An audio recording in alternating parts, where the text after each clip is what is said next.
장이 끝나도 투자는 끝나지 않는다. 안녕하세요. 어예진의 방과 후 목돈연구소 어예진입니다.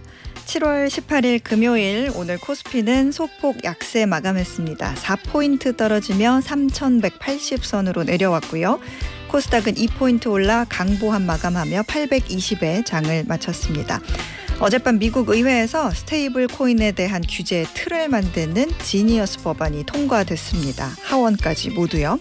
비트코인이 다시 12만 달러 선을 넘어섰고 오늘 우리 시장에서도 관련 종목들이 강세를 보였네요. 원달러 환율은 어제보다 40전 소폭 올라 1,393원에 이번 주 장을 마무리했습니다. 지금 이곳 목동의 기온은 27.5도. 주말을 앞둔 금요일이네요. 어예진의 방과 후 목돈연구소 시작합니다. 빌 위더스, 그로버 워싱턴 주니어의 Just the Two of Us. 금요일 어예진의 방과 후 목돈연구소 첫 곡으로 띄워드렸습니다. 6873님께서 이곳 진해는 오전에는 해가 나왔다가 지금은 약한 비가 오락가락합니다. 오늘 밤에 많은 비가 내린다는 예보가 무섭습니다. 라고 보내주셨는데요. 그러게요. 인터넷에 보니까 광주에 지금 굉장히 피해가 심한 것 같은데 듣고 계시는 청취자분들 중에서 광주에 계신 분들 계시면 피해가 없는지 걱정이 많이 됩니다. 예. 진해에서도 비 피해 많이 없으시도록 미리미리 잘 점검하셨으면 좋겠습니다. 이저몽님께서는 주말에 초복이라 주말에 초복이구나. 영게 10마리 사와서 우와 문어, 전복, 능이버섯은 넣고 끓여서 엄마하고 엄마 친구분들께 드리려고 끓이고 있어요. 집안이 찜통으로 변하네요 하고 보내주셨는데 와. 어머니하고 어머니 친구분들께 이렇게 대접하려고 이런 효녀가 계십니까? 제가 어떻게 국물이라도 좀 얻어먹을 수 있을까요? 이거 국물이 찐인 것 같은데 고생이 많으십니다. 네. 월요일부터 금요일까지 오후 4시에 문 여는 SBS 라디오 어예진의 방과 후 목돈연구소고요. 무료로 SBS 라디오 들을 수 있는 어플 고릴라 그리고 유튜브 채널 시교라로 함께 하실 수 있습니다. 저와 소통 원하시는 분들은 단문 50원, 장문 100원의 유료 문자 샵 1035 무료 어플 고릴라로 문자 보내주세요. 소개도 해드리고 추첨을 해서 커피 쿠폰 드리도록 하겠습니다. 청취율 조사 기간이 거의 막바지에 이르렀습니다. 계속해서 지지 부탁드리겠습니다. 02-2로 시작되는 번호로 전화 받으시면 어예진의 방과 후 목돈연구소 듣고 계신다고 꼭 말씀해 주세요. 어제 로비에서 국장님 뵀거든요. 근데 정말 반갑고 따뜻하게 웃어주시더라고요. 근데 이제 몇 주 뒤에도 이 청취율 결과가 나오고 나서도 그 미소 저 받을 수 있겠죠? 예, 화이팅! 자. 오늘은 자동차의 세계로 떠나는 방과 후 차차차 이어서 쉽게 재밌게 경제 공부할 수 있는 방과 후 경제교실 준비하고 있어요. 저 어예진이 직접 고른 꼭 알아야 할 뉴스 뉴스 오늘도 배달 왔습니다.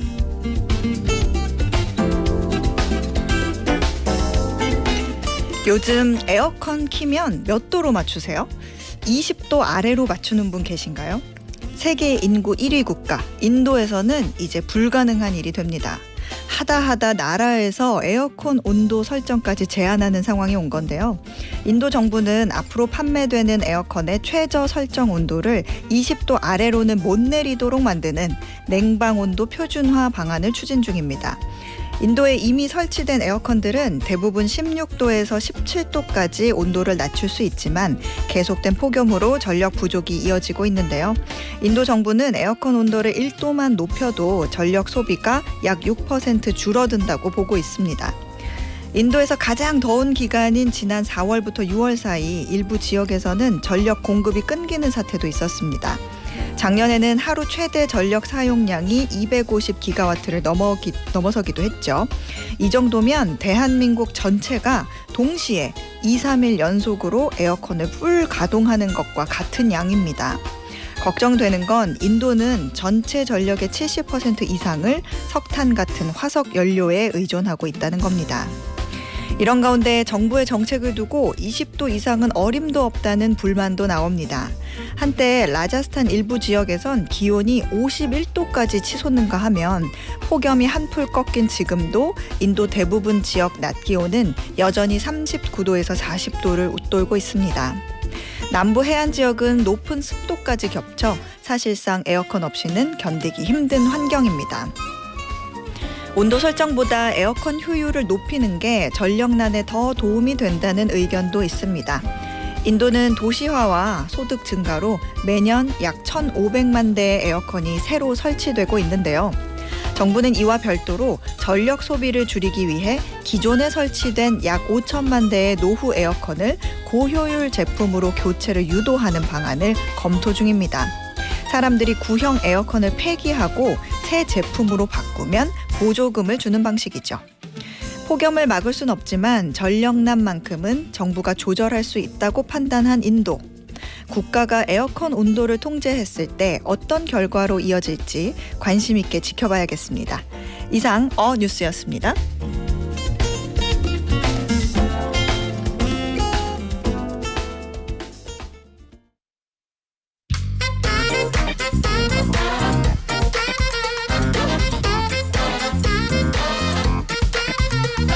매주 금요일마다 자동차 세계로 떠나는 드라이브 방과후 차차차. 오늘도 카 매거진 최정필 기자가 가이드해드려요. 어서 오세요. 안녕하세요. 반갑습니다. 네, 오늘 자동차 광고에 대해서 얘기를 해본다고요? 네, 사실 광고도 트렌드라는 게 있잖아요. 네. 예전에 TV 광고 이런 것들을 보면은 이게 30초 만에 보는 한 편의 영화 약간 그런 느낌들 되게 많이 받게 됐었는데 맞아요. 최근에 나오는 광고들은 보게 되면 조금 좀 다른 것 같아요. 예전엔 정말 좀 공을 많이 들였다라고 한다면 요즘에는 좀 다양한 시도를 하고 있다. 좀 이렇게 느껴지는데 요즘에는 SNS를 통한 광고 그런 것들도 좀 많이 하고 있다 그렇죠. 보니까 광고에 대한 결 자체가 좀 많이 좀 달라진 것 같습니다.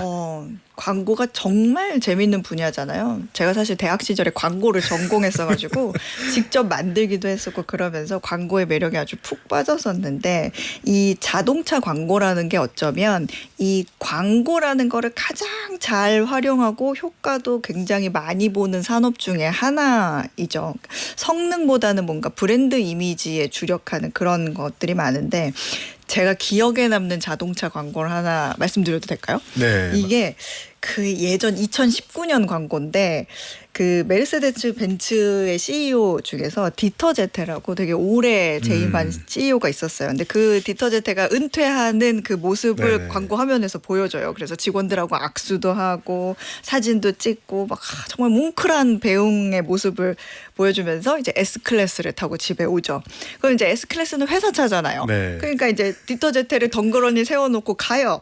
그래서 떠나고 안녕 이러고 이제 잠시 뒤에 차고에서 BMW 최신형 스포츠카가 왕 하고 이제 나오는데 거기에 디터 제테가 탄 거죠. 네. 그러면서 자막이 자유는 이제 시작하면서 이제 웽 하고 달려요.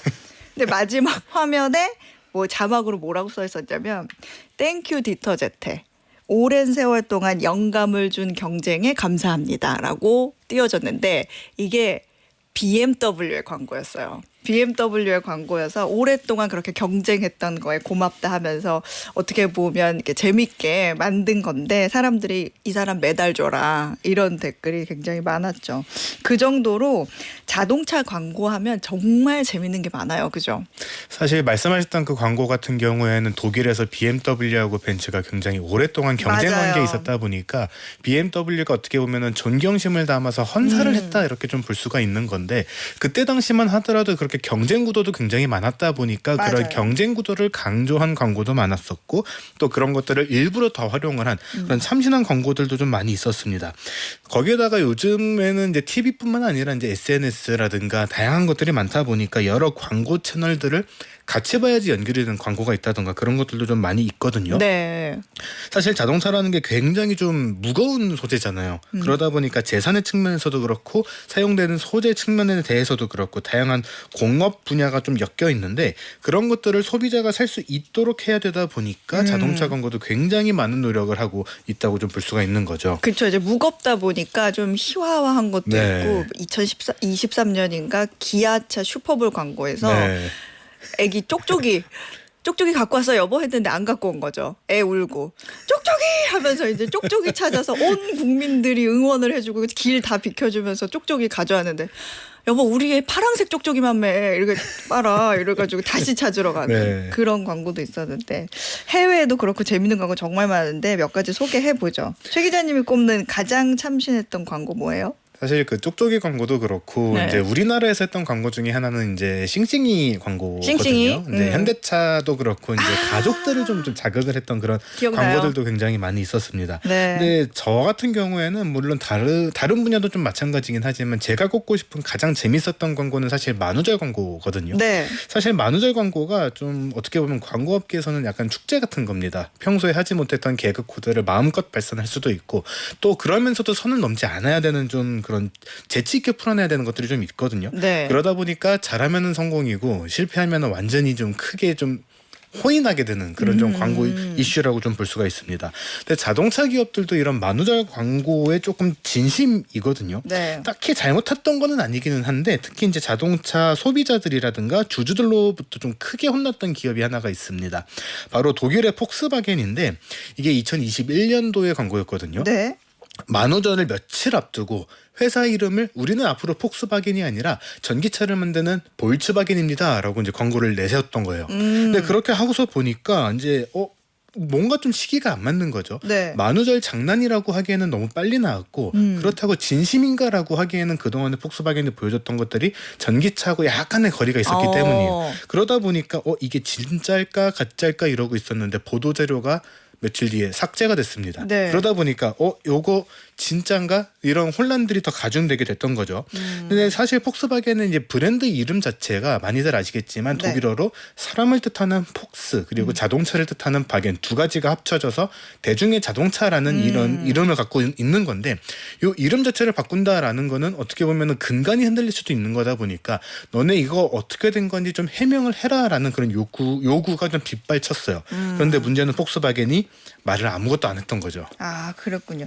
지금 생각하면 약간 이 타이밍 조절만 좀 잘했으면 조금 몇 년 뒤에 했거나 좀 잘 맞췄으면 어떤 자동차 산업의 전기차 전환이라는 그 흐름을 타고 반응도 좀 괜찮았을 것 같은데 이게 선을 잘 타야지 말씀하신 것처럼 그렇죠. 만우절 맞이 광고로 끝나는 게 아니라 뭔가 이제 사람들이 다큐로 받아들이면서 진짜 야 사명을 바꾼다고 이렇게 오해하게 되면 역효과가 날 것 같긴 해요. 사실 그때 당시에 폭스바겐의 이 행보가 전기차라는 것을 시작을 하기는 했어요. ID 패밀리라고 해서 시작을 하기는 했는데 그 네. 동안에 좀 꾸준하게 만들어 왔었던 내연기관 차들이 조금 더 집중이 되어 있었거든요. 그렇기 때문에 사명 자체를 바꾼다라고 하는 거는 뭐 이렇게 좀 다양한 전기차를 출시를 할 거니까 홍보를 한다라는 입장에서는 괜찮을 수는 있지만 이게 실제로 사명을 바꾸는 걸로 들어가게 되면은 이게 과연 옳은 선택인가라는 거에 대한 반응들이 계속해서 나오게 됐던 겁니다.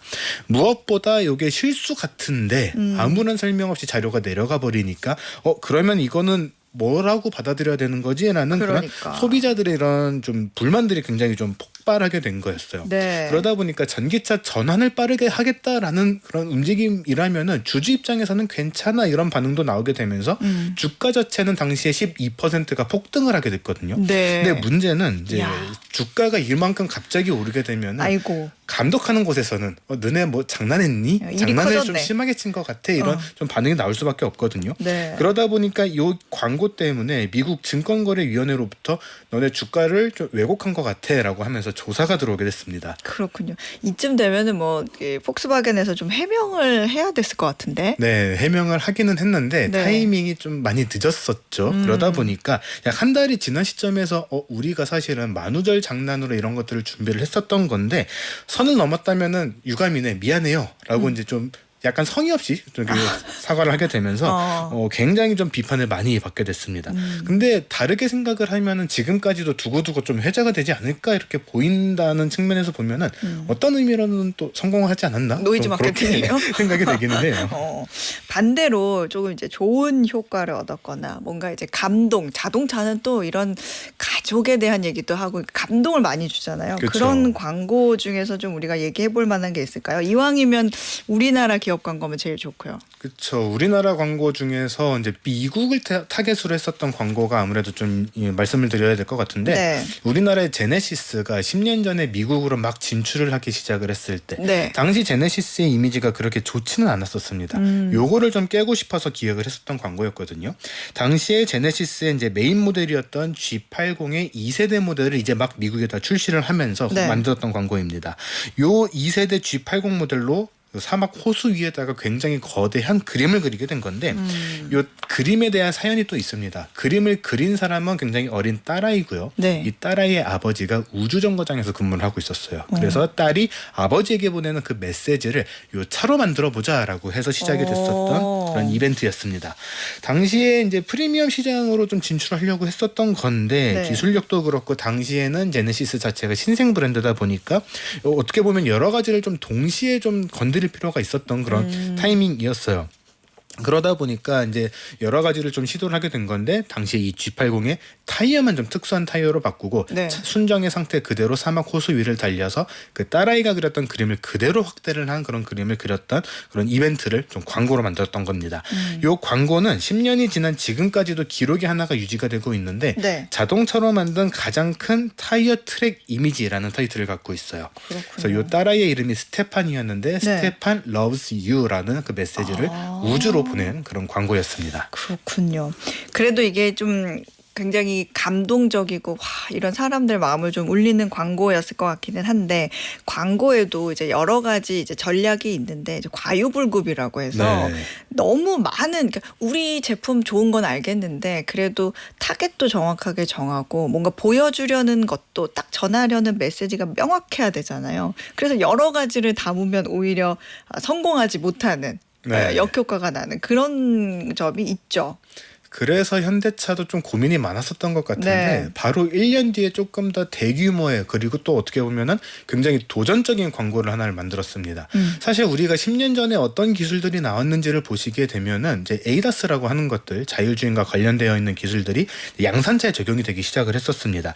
당시에 이 제네시스에도 그런 기술들이 들어가 있었는데 그런 주행 보조 기능들을 강조를 하기 위해서 6대의 차를 사막에서 꾸준하게 달리게 만들어 놓은 다음에 네. 운전자들을 다 탈출을 시켰어요. 오. 그러니까 맨 앞에 차에는 사람이 타고 있는데 뒤에 있는 차들은 다 주행 보조 기능만 켜놓고 네. 차에서 탈출을 한 겁니다. 그러니까 맨 앞에 차가 잘못 가면은 뒤에 있는 차들이 줄줄이 사고가 나는 건데 네. 우리는 이런 것들에 있어서 잘 멈출 수 있고 잘 따라갈 수 있어라는 것들을 보여주기 위한 광고를 기획을 했던 거였어요. 그리고 마지막에 이 촬영에 사용했었던 거대한 트럭을 급정지를 시켰는데 그거에 맞춰서 모든 차들 사람이 탈출했었던 차들까지 다 완벽하게 멈추는 그런 장면들을 보여주면서 오. 우리의 기술력이 사실은 한 이 정도 돼. 이런 것들을 좀 자랑을 하는 그런 광고를 만든 적이 있었습니다. 굉장히 아찔한 장면일 것 같은데 그리고 그게 이 화면에 정말 잘 담겼을지도 모르겠는데 이게 일부러 그런 장면을 더 아찔하고 조마조마하게 만들려고 그런 걸 보여준 거예요? 그런 것들도 좀 있기는 했을 텐데 사실 현대차가 의도했던 거는 우리 차가 이만큼 안전해였을 겁니다. 근데 이런 것들을 일부러 우리는 이런 위험한 환경에서도 괜찮아라는 것들을 강조를 했었던 회사도 있습니다. 바로 볼보 트럭이 그 주인공이거든요. 네. 사실 볼보 트럭 같은 이제 상용차 같은 경우에는 항상 공사 현장이라든가 좀 뭔가 와일드한 환경 속에서 있는 그런 차들이잖아요.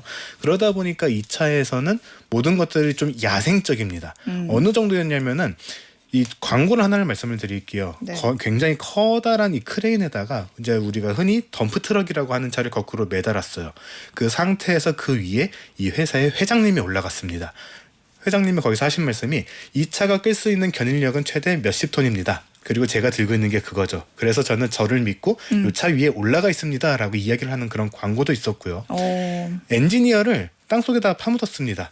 얼굴이 몇 센치가 튀어나왔는데 우리 차는 이 정도 높이까지는 무난하게 지나갈 수 있습니다라고 이야기를 해놓고 그 엔지니어 머리 위로 그냥 트럭이 지나가 버렸어요. 그러니까 안전하다라는 것들을 이런 식으로 좀 강조를 해서 보여줬던 건데 네. 보는 우리 입장에서는 굉장히 좀 아찔했죠.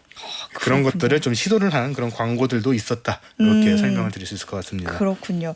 그 미국에는 매년 이 슈퍼볼이라고 하는 그 내셔널 풋볼 리그가 열리는데 이게 가장 시청률이 높은 TV 방송이에요. 그래서 맞아요. 광고료만 30초에 80억 정도를 해요. 네. 그래서 광고만 따로 모아서 볼 정도로 이런 광고로 경쟁하는 정말 축제 같은 시즌인데 이게 이 광고를 보면 그 산업의 경기를 또 알 수가 있어요. 근데 네. 최근 몇 년 동안에는 자동차 광고가 급격하게 줄었거든요. 네. 그러니까 돈이 없다는 거죠. 네. 그런 걸 보면서 또 산업의 흐름도 볼 수가 있는데 옛날에 이제 크라이슬러 광고가 이제 한참 자동차 산업이 죽어갈 때 그때 이제 디트로이트를 달리는 이제 에미넴이 디트로이트를 달리면서 크라이슬러 타고 여기는 미국 자동차의 중심이고 그런데 뉴욕도 아니고 여기는 윈드시티 시카고도 아니다. 여기는 디트로이트다 하면서 디트로이트 팻말 보여주면서 에미넴의 그 제일 유명한 노래가 나오는데 디트로이트가 다시 부활한다라는 그런 의미로 했던 광고도 있는데요. 이런 것들 모아서 나중에 주말에 한번 찾아보시면 굉장히 재밌을 겁니다, 여러분. 재밌는 광고가 많으니까 자동차 산업으로 광고에 대입해서 봤던 그런 재밌는 시간이었네요. 네, 지금까지 카 매거진 최정필 기자였습니다. 고맙습니다. 네, 고맙습니다. 네, 저희는 우원재, 로꼬, 그레이의 시차 들으시면서 1교시 마무리할게요. 매주 월요일부터 금요일 오후 4시부터 5시까지 경제에 관한 모든 것을 충전하는 시간 SBS 라디오 어예진의 방과후 목돈연구소와 함께하고 계십니다. 8703님께서 소장님 빗물에 하우스가 침수돼서 아내랑 둘이서 들어가서 정성스럽게 키우던 상추 뽑고 있는데 빗물에 잠긴 상추들을 보니까 너무 속상해요 라고 보내주셨어요. 저도 이게 발코니에서 저도 채소를 키워봐서 그 마음을 아주 조금이나마 공감을 합니다. 비가 너무 오면 잎이 찢어질까 녹을까 그런 걱정이 들거든요. 근데 하우스가 침수가 됐다니 제가 다 속상합니다. 이게 올해는 너무 힘든 날이지만 내년에는 아마 그랬었지 우리 그랬잖아 같이 고생했었지 그러면서 아내분하고 돌아봤을 때 올해는 풍년이네 그래도 우리 잘 버텼다 이렇게 웃으실 수 있는 날이 오리라 제가 확신을 합니다. 예, 그리고 유튜브로 보내주신 리타 오라님 께서 와 실시간 처음 오네요. 다시 보기에는 못 보는 화면이 보이는군요. 노래도 그렇고요. 이렇게 보내주셨는데 맞아요. 생방송에 함께 하시면 노래도 같이 들으실 수 있으니까 많이 들어주세요. 전진옥님께서는 소장님 아내랑 헌혈하고 받은 햄버거 쿠폰으로 가게에 와서 햄버거 먹으면서 방과후 목돈연구소 듣고 계시대요. 소장님은 헌혈 자주 하시나요? 이렇게 보내주셨는데 저는 헌혈은 아니지만 병원에 가서 피는 자주 뽑습니다. 검사하느라고. 네, 건강 검사하느라고. 오늘도 피 뽑고 왔어요. 네. 자, 오늘의 퀴즈 풀고 2교시로 한번 넘어가 보겠습니다. 미국에서 마약성 진통제인 이것에 중독된 사람이 급증하면서 심각한 사회 문제로 떠올랐는데요. 미국은 그 최대 공급처로 중국을 지목했고 트럼프 대통령은 이것을 유통한 중국인들에 대해 사형을 내릴 수 있다며 강경한 입장을 내놨습니다. 자, 여기서 퀴즈 나갑니다. 마약성 진통제로 일부 마약으로 오용돼 사회적 문제가 되고 있는 이 약물의 이름은 무엇일까요? 보기 드립니다. 1번 스테로이드, 2번 펜타닐, 3번 페니실린. 정답 아시는 분들은 단문 50원, 장문 100원의 유료 문자 샵 1035나 무료 어플 고릴라로 보내주세요. 당첨되신 분들 중에 추첨해서 편의점 상품권 보내드리겠습니다.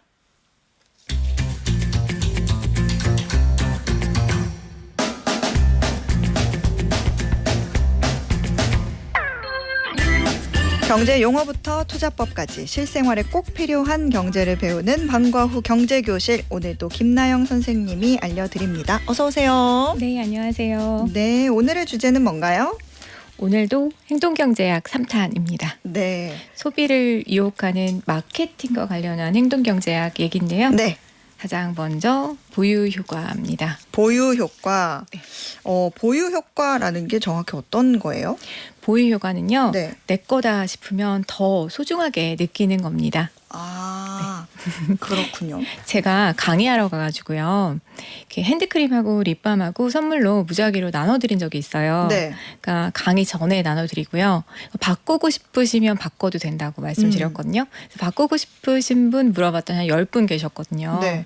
그랬는데 강의 끝나고 나서 바꾸고 싶으신 분 바꿔가세요 했더니 딱 2분 바꿔가셨어요. 그래서 그게 그런 거. 네, 보통 이제 가지고 계셨잖아요. 2시간 동안. 네. 그러면 본인 거 같으신 거예요. 이렇게 만져보고 또 가지고 계시고 그러면서 그 가치가 더 높아진 거죠. 네. 근데 이게 제가 한 번 한 게 아니고 여러 번 해봤는데도 그랬고 또 미국에서 이제 잭 너츠 교수가 또 했을 때도 비슷하게 나옵니다. 이게 그때는 초콜릿하고 머그컵으로 실험을 했었는데 네. 그 실험 좀 유명하거든요. 네, 그렇게도 나왔습니다. 보유 효과는 어떻게 마케팅에서 보통 이용을 해요? 네, 체험 마케팅으로 많이 이용을 하는데요. 네. 예전에 왜 어르신들 안마의자, 황토매트 같은 거 네, 한 달 써보세요. 무료로. 네. 그리고 마음에 안 드시면요. 이거 다 환불해드려요. 그냥 아까 나중에 결제하시라는 거죠. 라고 했는데 처음에는 사실 이게 좀 비싸니까 좀 살까 말까 하시다가 그래 한 달 후에 내면 된다고? 라고 하고 들이시는 거죠. 그리고는 보통 환불을 안 하시는 겁니다. 아. 네, 요즘에는 휴대폰에서 이렇게 푸시 광고가 많이 오잖아요. 네. 네, 일주일 동안 무료로 이용하세요라고 하면서 앱 광고도 많이 나오는데 그러니까 저도 그래서 써볼까 하면서 이렇게 눌러봤던 것들이 있거든요. 그러면 카드를 입력해야 됩니다. 이게 지금은 결제 안 되지만 일주일 후에 결제가 되는 거죠. 자동 결제로.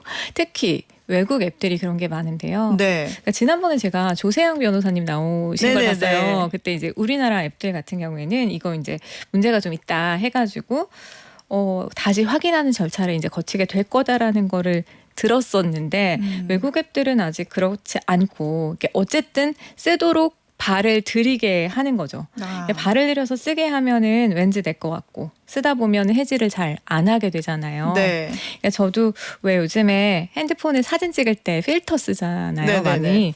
그것도 저 처음에는 그냥 한번 써봐야지 유행이니까 해서 써봤는데 쓰다가 안 쓰려니까 왠지 좀 사진도 옛날보다 안 예쁘게 나오는 것 같고 그래서 계속 쓰게 되더라고요. 나의 날렵한 턱선을 잃어버린 것 같고 그거 원래 내 거 같고 나 원래 날렵한 것 같은데 갑자기 살찐 것 같고 그런 걸 노린 거죠. 네, 매월 돈이 나가고 있습니다. 아, 네. 이제 큰맘 먹고 좀 해지하려고 했더니 그리고 또 이제 네. 해지 버튼 또 못 찾게 네, 해놓잖아요. 네, 네. 그럴 때도 다 마케팅 수법이잖아요, 그죠? 네. 음.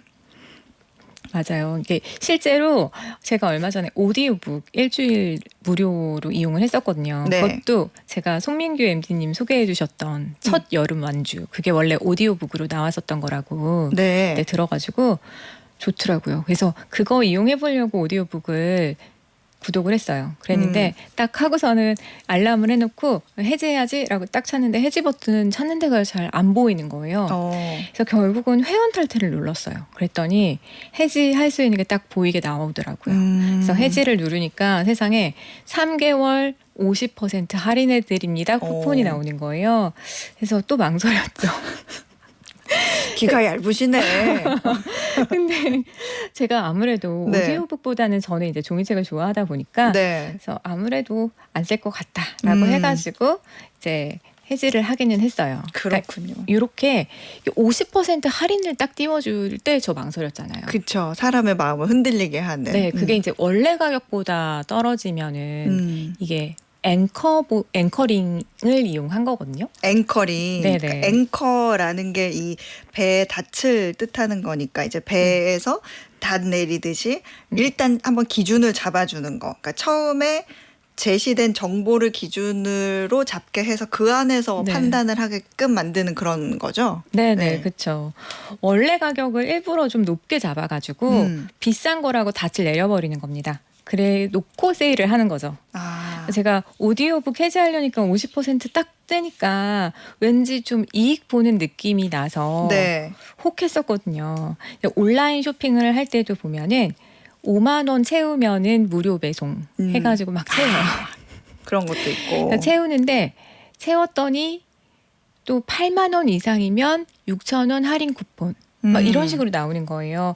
이런 것도 원래보다 깎아주는 그런 앵커링 효과를 이용한 셈이고 1+1 많잖아요. 네. 그런 것도 다 앵커링 효과를 이용한 거라고 볼 수 있습니다. 그런 것도 앵커링이에요. 그러니까 뭐 매장에 가면 이제 쇼윈도나 잘 보이는 데에는 네네. 좀 가장 비싼 상품이나 그렇죠. 좀 화려한 거를 배치를 해요. 그래서 들어가서 이거 얼마예요? 하면 진짜 비싸요. 맞아요. 근데 제 표정을 딱 읽은 직원분이 고객님 근데 비슷한 디자인의 이런 라인도 나왔어요. 맞아요. 하면서 이제 그 다음 라인을 쫙 보여줘. 근데 그 디자인은 약간 느낌도 비슷한데 같은 브랜드니까 가격은 확실히 낮아요. 그러면 역시 나는 합리적인 소비를 할 수 있다니까 하면서 그걸 사는 그렇죠. 그런 것도 앵커링이군요. 그럼요. 그럼 이거는요. 술 마시러 주점에 갔어요. 네네. 갔는데 주류 메뉴를 딱 폈는데 너무 비싸. 너무 비싼데 맞아요. 쭉 내려오다 보면 상대적으로 좀 가격이 싼 게 있어요. 근데 다른 데보다는 비싸지만 여기서는 제일 싸. 맞아요. 그럼 그거 사는 것도 앵커링이에요? 그래서 메뉴에 제일 비싼 거 보통 팔 생각으로 잘 안 해놓는 경우가 많죠. 사람들이 똑똑하네. 똑똑하게 잘 살고 계시네. 네. 이런 현명한 소비를 하기 위해서는 진짜 네. 소비자들이 정신을 바짝 차려야겠어요. 그렇죠. 제가 지난 주말에 네. 여의도에 몰에 가가지고 네. 냉면 먹었거든요. 네. 그러면서 요즘 날씨 너무 덥고 하니까 반팔 티셔츠를 좀 사야겠다라고 네. 해가지고 이렇게 몰에 디피된 티셔츠들을 이렇게 봤어요. 근데 이럴 때 주의할 점이 내가 저 티셔츠가 47,000원까지면 산다 이런 걸 결정하고 가야 되겠더라고요. 나의 그 기준을 정하고 그렇죠. 가라. 안 그러면 가서 가격을 딱 보면 14만 원 X 7만 원 뭐 이렇게 돼 있으면 14만 원에 이제 짝대기 그어놓고. 네, 보통 그걸 일부러 안 없애고 계속 할인을 하잖아요. 네. 근데 그것도 다 앵커링 효과를 이용한 거죠. 그래서 가게 안에 들어가면 또 유능한 점원들은 어떻게 해서든 입어보게 하거든요. 입어보면 또 흔들리죠. 그렇죠. 손에 잡고 입어보게 하면 그것도 또 보유 효과를 이용한 거예요. 보유 효과. 그죠. 여기서 또 그게 나오네요. 네. 손님 중에 이제 팔짱 끼고 만지지 않으려는 거는 약간 경계를 하는 건데 그러면 이거 촉감이 어때요? 이거 만져보세요. 라고 하면서 한번 만져보세요. 네. 너무 부드럽죠. 달라요. 라고 하면서 모달이라는 거예요. 모달. 이렇게 얘기 그렇죠. 나오죠. 그러면서 이제 입어보게 하고 그러면 좀 어쩐지 좀 내 것 같은 느낌이 들면서 또 사게 되는 그런 게 있죠. 그렇군요. 네. 그런 거 있잖아요. 고객 카드 만들면 이제 더 할인해드려요. 아니면 네. 적립이 더 많이 돼요. 이런 것도 결국에는 돈을 쓰게 하는 마케팅이잖아요. 그렇죠. 당연하죠. 고객 카드 만들면 그리고 또 꼭 세일할 때 문자가 옵니다. 네. 이번 주말에 패밀리 세일 합니다라고도 하고 또 더 단골이 되면 세일하기 전에 VIP다라고 하면서 미리 좋은 상품 먼저 보여드려요 하고 프라이빗하게 연락도 해주고 되게 친하게 연락 오고 안 사도 되니까 놀러와라고 하고 대우도 잘해주고 막 간식도 준비해주고 막 이러는데요. 네. 그러면 어쩐지 이렇게 빚진 느낌도 들고요. 뭔가 사야만 할 것 같은 느낌이 드는 거죠. 소비자 입장에서 이런 거를 이렇게 대접을 해주는 이유가 뭘까라는 생각을 해보면 너무 고마워하지 않아도 되고 다 이유가 있다. 그렇죠. 그런 심리가 있다는 걸 인지하고 본인이 이번에 쓸 계획이 없다면 굳이 놀러 가지 않는 게 낫다라고 하는 거죠. 앞에서도 잠깐 얘기해 주셨지만 인터넷 같은 데 보면 네. 뭐 항상 20-30% 세일 이렇게 광고하면서 네. 그 가격표에 연한 글씨로 이렇게 10만 원 써 있지만 거기에 짝대기 쫙 줄 긋고 네. 그 아래 이제 7만 원 네. 세일된 가격으로 네, 나와 네. 있잖아요. 네. 근데 내가 봤을 때는 이거는 7만 원 가치가 있는 거지 10만 원 정도는 아니거든요. 네, 네. 근데 네. 대부분의 상품들이 다 원가라고 하는 좀 비싼 가격을 써놓고 줄을 일부러 쫙 긋고 할인 표시해서 네, 팔고 네, 네. 그러면은 그런 걸 볼 때는 야 이럴 거면 그냥 가격을 좀 합리적으로 해서 노세일을 하는 게 낫지 않나 싶을 때도 있는데 이런 거는 행동 경제학적인 측면에서 봤을 때는 별로 효과가 없는 거예요. 그러게요. 사람 심리가 되게 신기한 게 네. 세일해서 산다 할 때 기분이 더 좋은 게 있나 봐요. 그래서 이걸 사장님들도 간과해서는 또 안 될 것 같아요. 그러니까 실제로 미국의 JCPenney 백화점에서 네. 세일 없애고 가격을 합리적으로 낮추자 이거 전략을 썼던 데가 있는데 정직한 가격 전략이 완전 실패를 한 거예요. 그래서 그걸 추진했던 CEO가 해고됐었고 세일해서 거저다 이러면서 생각하면서 사면 안 되지만 그러니까 세일 가격하고 내 만족하고 비교를 해서 구매하면 될 것 같습니다. 앵커링 마케팅 중에서 또 재밌는 사례 있어요? 네, 유명한 게 이제 흑진주 사례인데요. 네. 흑진주가 처음 발견된 게 70년대 초래요. 근데 그때 당시에 살바도르 아사엘이라고 하는 상인이 네. 타히티에서 흑진주를 발견을 했는데 그때 당시만 해도 진주는 희고 빛나야 된다라고 해서 까만 진주는 사람들한테 인기가 없었대요. 네. 그래서 어떻게 팔아야 될까 묘안을 낸 게 뉴욕에 이제 되게 아주 고급스러운 그런 보석상을 하는 친구가 있었는데 그 친구한테 이거 되게 좋은 그런 다이아몬드랑 같이 딱 옆에 흑진주를 좀 진열해줘라고 한 거예요. 그래서 DP를 그렇게 하고 당시에는 요즘에는 다 온라인으로 많이 보지만 예전에는 그런 부유층이 보는 그런 잡지가 있었는데 네네. 그런 잡지에다가도 광고를 좀 실어줘라고 하면서 다른 루비 사파이어, 다이아몬드 이런 거랑 같이 막 이렇게 그러니까 나온 거예요. 네. 그러면서 가격도 굉장히 비싸게 했고 그랬더니 이제 흑진주는 비싼 거구나라고 앵커를 내린 거죠. 그렇게 하니까 처음에 비싸게 팔렸고 그 이후로도 비싸게 계속 가격이 유지됐다고 합니다. 브랜딩에 앵커링을 쓰는 경우도 있죠. 그런 거는 어떤 의미로 봐야 돼요?